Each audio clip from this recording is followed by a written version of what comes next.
શિક્ષણના ઘટતા સ્તરને ધ્યાને રાખી કેન્દ્ર સરકારે મહત્વનો નિર્ણય કર્યો છે। ધોરણ 5 અને 8માં નાપાસ થયેલા વિદ્યાર્થીને હવેથી ઉપરના ધોરણમાં પ્રવેશ નહીં આપવામાં આવે। મહત્વનું છે કે ગઈકાલે કેન્દ્ર સરકારે નો ડિટેન્શન પોલિસી સમાપ્ત કરી નાખી છે। તેથી નાપાસ થયેલા વિદ્યાર્થીઓને 2 મહિનાની અંદર ફરીથી પરીક્ષા આપીને પાસ થવાનું રહેશે। સરકારના નો ડિટેન્શન પોલિસી સમાપ્ત કરવાના નિર્ણયને લઈને વીટીવી ન્યૂઝે વાલીઓનો મત જાણવાનો પ્રયાસ કર્યો હતો।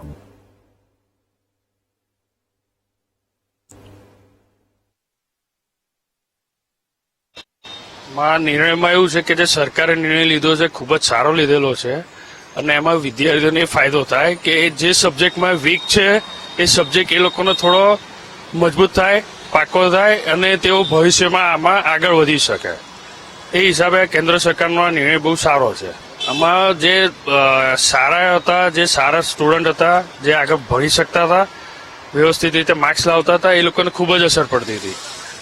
એના હિસાબે આ લોકોનું રિઝલ્ટમાં બહુ ફરક પડતો હતો। હવે આ નિર્ણયના હિસાબે રિઝલ્ટ સારું આવશે અને ગુણવત્તા વધી જશે। એનાથી વિદ્યાર્થી માટે સારું જ છે, કારણ કે એમને જો આગળ ધકેલી દેવામાં આવે તો એનું ફ્યુચર અને એને જે એજ્યુકેશન હોવું જોઈએ, એની પાસે જે વિષયનું જ્ઞાન હોવું જોઈએ એ ના હોય। એટલે જો ફરીથી એ સ્ટાન્ડર્ડમાં રહે, એ ધોરણમાં રહે તો એના માટે ફાયદો જ છે લાંબા ગાળે। એના વિશે આપણે બહુ ના વિચારવું જોઈએ બીજા વિદ્યાર્થીને શું થતું હતું, બટ એ પર્ટિક્યુલર એ વિદ્યાર્થી માટે તો એ વસ્તુ, એ ડિસિઝન સારું જ છે। એના માટે છોકરાઓને જ ફાયદો થશે, કારણ કે જે પણ વિષયમાં ડલ હશે તો સારું એવું ભણી શકશે અને 10મા ધોરણ કે 12મા ધોરણ સુધી સારું રિઝલ્ટ લાવી શકે। બહુ જ લોસ થતું છોકરાઓને, એમની મેમરી લોસ થાય, એમનું ભણતરમાં બહુ જ અસર પડે કે પછી આગળ જે ધોરણમાં 10મા 11મા 12મામાં આવતા હોય છે તો ટકાવારી ઓછી આવે છે। એના કારણે એ લોકોને આગળ જે નિર્ણય લેવો હોય કે ગઈ આગળ જવું છે એમને, તો જવામાં બહુ તકલીફ પડતી હતી। કેન્દ્ર સરકારનો આ નિર્ણય એક રીતે સારો છે, કારણ કે બચપનથી જ જો બાળક ધ્યાન રાખીને ભણશે તો આગળ જતા એને જ ફાયદો થશે। એટલે બાળક જે અત્યારે સિરિયસલી ન ભણતું હોય તો એ ભણી પણ શકશે, તો એના માટે એને પોતાને જ ફાયદો થશે। એટલે કેન્દ્ર સરકારનો નિર્ણય આમ તો સારો છે। ઘણો ફરક પડતો હતો પેલા તો, એટલે આ કેન્દ્ર સરકારનો નિર્ણય આમ તો મારા હિસાબે સારો છે।